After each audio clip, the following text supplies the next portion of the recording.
आपको साइकोलॉजी में Harvard gardener का बहुबुद्धि का सिद्धांत बताऊंगी। हार्वर्ड गार्डनर क्या कहते हैं? बहुबुद्धि के जनक कौन है? Harvard Gardner. बहुबुद्धि के जनक हार्वर्ड गार्डनर है। गार्डनर ने अपनी पुस्तक frames of mind the theory of multiple intelligence में इसे काफी विस्तारपूर्वक बताया है। 1983 में इसे 7 भागों में विभाजित किया था।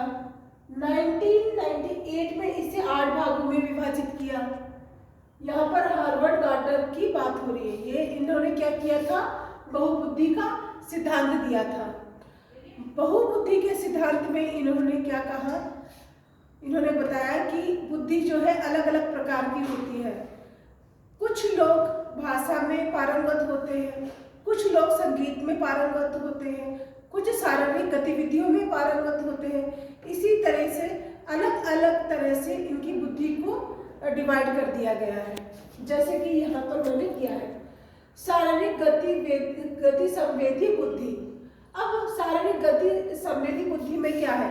जैसे कि खिलाड़ी है, अभिनेता है, ये अपनी शारीरिक गतिविधियों से, जैसे नर्तक है, उनकी जो बुद्धि है वह शारीरिक गतिविधियों से रिलेटेड होती है। और दूसरी अंतर्वैयक्तिक बुद्धि। अंतर्वैयक्तिक बुद्धि का क्या मतलब है?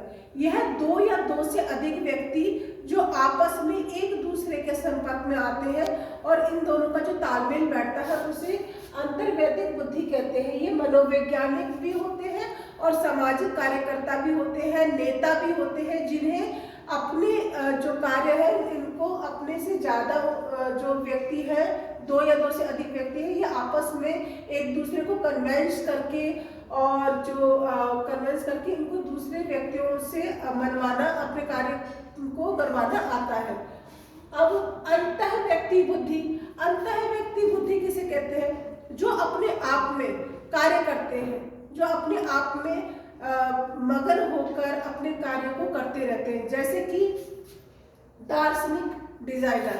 जो डिजाइनर और दार्शनिक होते हैं वह अपने कार्य को अपने अनुरूप करने की कोशिश करते हैं। अब 4th है भाषागत बुद्धि। भाषागत